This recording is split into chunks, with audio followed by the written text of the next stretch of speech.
오늘 우리에게 주실 하나님 말씀은 민수기 12장 9절에서 16절 말씀입니다. 제가 가진 성경은 구약성경 216페이지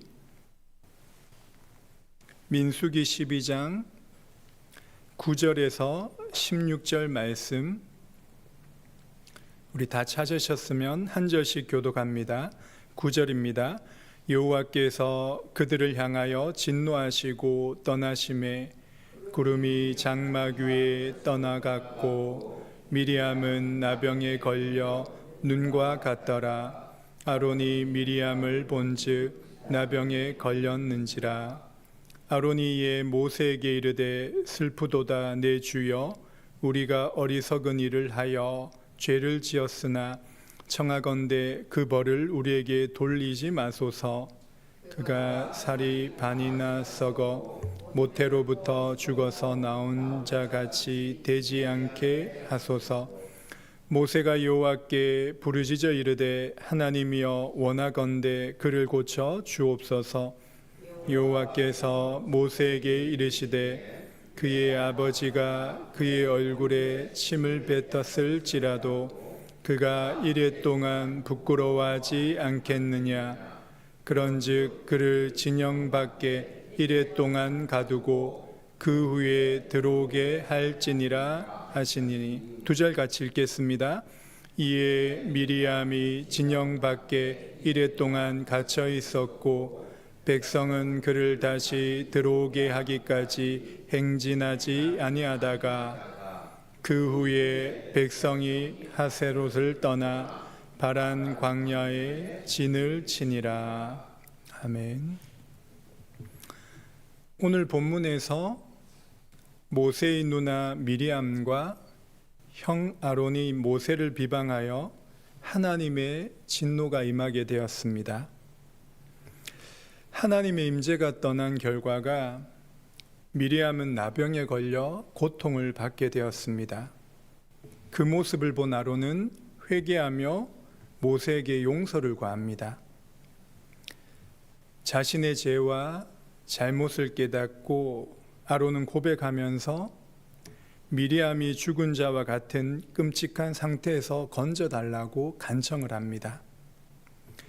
13절에서 이러한 말을 들은 모세는 그들을 용서하고 미리암을 위해 간절히 중보 기도하는 모습이 나타납니다. 그의 간구를 들으신 하나님께서 모세에게 말씀하시면서 미리암에게 징벌로 7일 동안 진영 밖에서 격리시킵니다. 그 후에야 다시 광야 여정을 함께 시작하게 되었습니다. 오늘 본문을 보면 어떻게 보면 이단들이 자주 사용하는 말씀 중에 하나인 것 같습니다. 이단의 교주들은 자신들이 하나님이 세우신 특별한 지도자라고 서슴없이 거짓말을 합니다. 그리고 자신들이 전하는 말이 하나님의 말씀이기 때문에 자기를 대적하거나 비방하면 미리암처럼 저주를 받게 된다고 서슴없이 말을 합니다. 심지어 자기들의 이단 단체를 떠나거나 나가서 비방하는 사람은 하나님의 저주를 받는다라고 그렇게 선언을 합니다. 또 그러한 사람 중에 불치병에 걸려 죽고 불의의 사고로 죽었다라고 막 말을 지어냅니다. 그리고 이 말씀을 오해해서 설교자나 교회 지도자의 말을 맹목적으로 따르고 분별하지 말라는 뜻이 아닙니다. 만약에 어떤 설교자가 이 강단에서 성경을 근거로 말씀을 바르게 전하지 않고 거짓된 가르침과 오류를 전하면 당연히 판단하고 설교를 전하지 못하게 막아야 되는 것입니다. 고린도후서 11장 4절의 말씀처럼 다른 예수, 다른 영, 다른 복음을 전하는데도 용납하게 된다면 그 교회는 복음을 잃어버리게 되는 것입니다. 사도행전 17장 11절의 말씀처럼 사도 바울이 전하는 하나님의 말씀을 들은 베레아 사람은 간절한 마음으로 말씀을 듣지만 또한 그것이 그러한가라고 날마다 성경을 상고한 것처럼 저와 여러분들도 마찬가지겠죠. 우리가 설교를 맹목적으로 듣는 것이 아니라 그 설교가 하나님의 말씀과 일치된 것인지, 그리고 바르게 복음이 증거되어지는 것인지 우리가 성경을 상고하고 깨달아 가야 되는 것입니다. 그렇다면 오늘 본문을 통해서 저와 여러분에게 주는 메시지가 무엇이겠습니까? 교회 공동체 안에 개인의 죄가 드러나고 문제가 발생하였을 때 어떻게 대처해야 되는지 잘 보여주고 있습니다. 오늘 본문에서 먼저 첫 번째로 미리암의 죄로 인하여 하나님의 진노를 받게 됩니다. 우리 함께 9절 10절의 말씀을 읽겠습니다. 9절입니다. 시작. 여호와께서 그들을 향하여 진노하시고 떠나심에 구름이 장막 위에서 떠나갔고 미리암은 나병에 걸려 눈과 같더라. 아론이 미리암을 본즉 나병에 걸렸는지라. 레위기 13장 14장에 보면 그 당시 나병은 하나님의 저주를 받은 자라고 간주하였습니다. 죄는 이처럼 반드시 결과로 나타나는 것을 보여주는 것입니다. 지금 당장 죄에 대해서 벌을 받지 않는다고 해서 죄에 대한 대가가 없는 것이 아닙니다. 죄인은 반드시 하나님의 심판을 받게 되며 영원한 형벌을 받아 지옥에 떨어지게 되는 것입니다. 그런데 믿는 성도에게는 이미 죄에 대한 심판과 정죄를 그리스도께서 십자가에서 담당하셨기 때문에 더 이상 저주와 형벌이 없는 것입니다. 그런데 믿는 성도에게는 이러한 저주와 형벌 같은 것이 따르는 것처럼 보이지만 그것은 저주와 형벌이 아니라 하나님의 징계라고 말을 할 수 있는 거죠. 그래서 우리는 미리암에 걸린 이 병이 단순히 하나님의 저주와 심판을 받은 것이 아닌 하나님의 징계로 볼 수 있는 것입니다.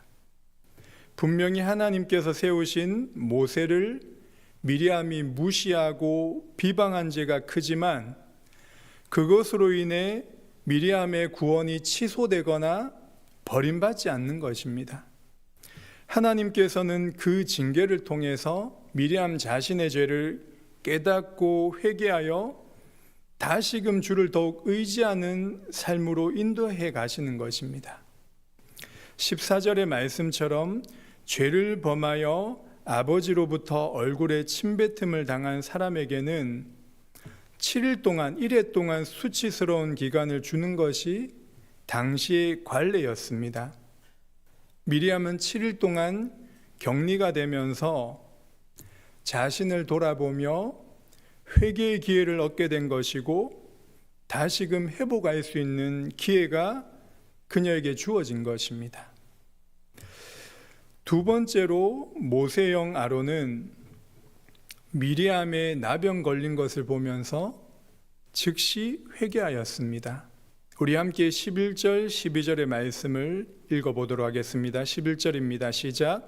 아론이 이에 모세에게 이르되 슬프도다 내 주여 우리가 어리석은 일을 하여 죄를 지었으나 청하건대 그 벌을 우리에게 돌리지 마소서. 그가 살이 반이나 썩어 모태로부터 죽어서 나온 자 같이 되지 않게 하소서. 하나님의 은혜를 받으면 죄에 대하여 두려워하게 되고 하나님을 경외하는 마음이 생기게 됩니다. 작은 죄지만 그 죄가 가져올 파급적인 영향과 결과를 알기 때문에 회개하며 주께 돌이키게 되는 것입니다. 성숙한 그리스도인은 죄를 안 짓고 무지한 삶을 사는 것이 아닙니다. 성숙한 신앙은 죄를 짓지 않는 것이 아니라 실수로 죄를 짓더라도 죄에 대해서 예민하게 자각하게 되며 그 죄로부터 돌이키는 시간이 점점 짧아지게 되는 것입니다. 저와 여러분은 온전한 사람이 아니기 때문에 죄를 안 짓고 살 수 없습니다. 그러면 죄를 지었을 때 그 죄를 자꾸만 묵상하게 되면 죄책감에 빠지게 되고 죄에 눌리게 되는 것입니다. 그때 주의 은혜를 구하며 죄를 묵상하지 않고 하나님의 말씀과 그리스도의 십자가를 묵상해야 되는 것입니다. 그래야지만이 회개하고 다시금 주님과의 바른 관계가 회복되어져 가는 것입니다. 아론의 모습처럼 죄를 지었다고 생각이 들 때 하나님 앞에 즉각 엎드리며 죄를 시인하며 회개하는 것이 가장 빠르게 회복되는 길인 것입니다. 그런데 반대로 회개하지 않고 죄에 빠져 죄 가운데 살아가는 자들은 점점 마음이 굳어지게 되며 강팍한 마음으로 살아가게 되는 것입니다. 마치도 애굽의 바로 왕처럼 하나님의 진노가 애굽 땅에 10가지 재앙으로 나타나고 있는데도 마음이 더욱 강팍해져 가는 것입니다. 특별히 마음속에 시기와 불평과 원망은 우리의 마음을 굳어지게 만들어서 하나님의 은혜에 대한 감사하는 마음을 빼앗아가게 됩니다. 불평과 원망하는 사람들의 특징을 살펴보면 절대 틀린 말을 하지 않습니다. 맞는 말을 하는 것처럼 보이지만 믿음의 말이 아닌 자신의 생각과 경험을 앞세우면서 자신의 주장을 합리화하는 쪽으로 말을 합니다. 그러한 말을 들으면 현실적으로 맞는 말처럼 보이지만 믿음의 말이 아닌 불신앙의 배경 속에서 나온 말이기 때문에 결국 불평과 원망과 비방의 말에 나오게 되는 것입니다. 세 번째, 아론의 회개하는 모습을 본 모세는 자신이 옳았다는 것을 변론하지 않고 곧바로 하나님 앞에 엎드려 미리암을 위해 중보 기도를 합니다. 우리 함께 13절의 말씀을 읽겠습니다. 13절입니다. 시작. 모세가 여호와께 부르짖어 이르되 하나님이여 원하건대 그를 고쳐 주옵소서. 이것이 바로 믿음의 사람 모세를 우리에게 보여주고 있습니다.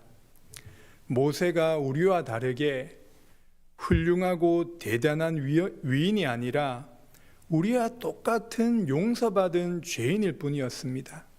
그렇지만 은혜를 받아서 믿음으로 반응하니까 그 비방하는 말을 듣고 억울해하거나 그것을 변론하는 것이 아닌 변호하거나 자기 주장이나 자기의를 드러내지 않고 죄를 범한 형제 자매를 긍휼히 여기는 마음으로 중보 기도를 하게 되는 것입니다.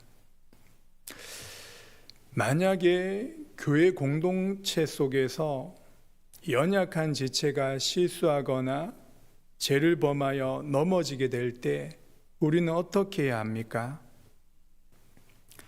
웨스트민스터 신앙고백서 30장 3항에 보면 교회의 권징에 대해서 너무 자세히 잘 나오고 있습니다. 조금 긴 내용이지만 제가 빨리 읽어드리겠습니다.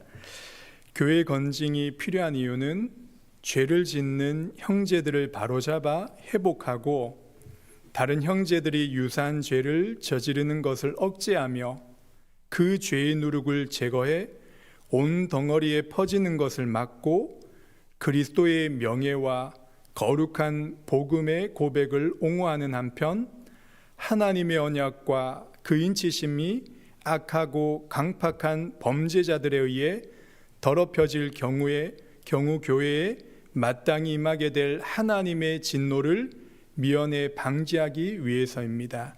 교회 권징의 필요성을 말을 합니다. 좋은 교회, 건강한 교회, 하나님이 기뻐하시는 교회는 사랑만 있고 좋은 말만 하고 육신의 사교만 있는 것이 아닙니다. 만일 우리의 생각이 죄에 물들어 있거나 세상 가치관으로 계속 교회 생활하게 될 때는 반드시 죄가 어느 날 드러나게 될 것입니다. 그때 사랑한다고 그 죄를 다 덮고 좋은 말로 위로한다고 해서 교회가 건강해지고 좋아지는 것은 절대 아닙니다. 하나님의 말씀으로 바른 권징, 책벌이 있어야 하는 것입니다. 그리고 회개하고 주의 말씀의 가르침을 받아갈 때 진정으로 복음 안에서의 사랑과 긍휼과 용서함이 있는 아름다운 교회 공동체로 세워가게 되는 것입니다.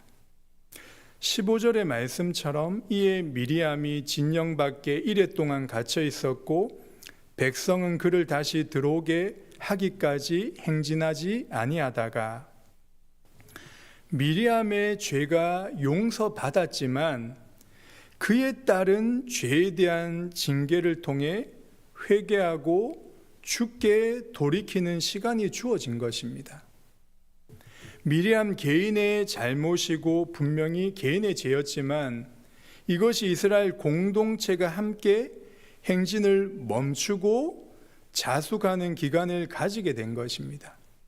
그리고 그 개인이 회개하고 돌아올 때 다시금 광야길의 여정이 시작된 것입니다. 마지막으로 오늘 말씀을 통해서 우리 삶 속에 한번 적용해 보면 좋겠습니다. 사람 관계 속에 비방받거나 다른 사람들로부터 비판을 받을 때 우리는 어떻게 해야 합니까? 대부분 감정의 반응이 먼저 올라오고 그 사람에 대해서 함께 비판하고 비방하고 싶어지는 마음이 분명히 생길 것입니다. 그것이 바로 우리 안에 동일한 죄성의 반응입니다. 그러나 우리는 하나님의 주권을 믿고 섭리를 믿는 그리스도인입니다. 하나님의 주권을 믿는다는 것은 모든 일이 우연이 아니라 하나님의 뜻과 계획 속에서 일어나는 일임을 우리는 믿는 것입니다. 그리고 우리에게 일어나는 어떠한 일도 하나님의 섭리, 다시 말해서 우리의 모든 삶 가운데 하나님이 지극히 거룩하고 지혜롭고 능력 있게 모든 것을 보존하고 다스리시고 통치하신다는 사실을 믿는 것입니다. 먼저 그 비방하는 말이 사실인지 아닌지 하나님 앞에서 자신을 객관적으로 돌아보아야 할 것입니다. 자신이 혹 실수하거나 잘못된 행동을 하였는지를 먼저 살펴봐야 될 것입니다. 그리고 만약 10가지의 비방의 말을 들을 때 한 가지라도 사실이 맞다고 생각이 든다면 자신을 돌아보고 회개하여 기도하는 마음으로 주의 은혜를 구하는 것입니다. 근데 죄의 속성은 무엇이냐면 상대의 죄를 들보로 보게 만들고 나의 죄를 티로 보게 만듭니다. 근데 하나님의 말씀은 나의 죄를 들보로 보게 되어야 되고 상대의 죄를 티로 보게 되어야 되는 것이죠. 그래서 그 10가지의 비방의 말을 통해 한 가지의 사실을 깨닫게 되면 우리는 즉시 회개하고 기도하고 주의 은혜를 구하며 나가야 되는 것입니다. 그런데 비방하는 말이 사실이 아닐 때 잠잠히 주께서 해결해 주시도록 기다리며 기도해야 할 것입니다. 근데 어떠한 때는 계속 기도하지만 그 깊은 기도가 되지 않고 답답한 마음과 억울한 생각이 들 때가 있습니다. 그것이 바로 우리 안에 옛사람의 반응이며 육신의 자존심이기도 합니다. 그 상황에서 옛사람의 방식과 감정을 따라 말하거나 행동을 하게 되면 이것은 사단이 가장 원하는 다툼과 분쟁과 분열의 일들이 발생하게 됩니다.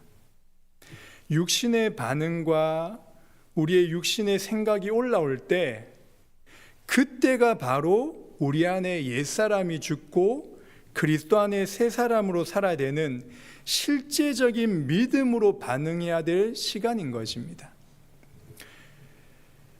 믿음의 여유를 가지고 싶고 잠잠히 하나님의 하신 일을 바라보고 싶지만 안 되는 나의 옛사람을 주의 은혜와 도우심을 구하며 자신을 부인하며 십자가에 못 박아야 되는 것입니다.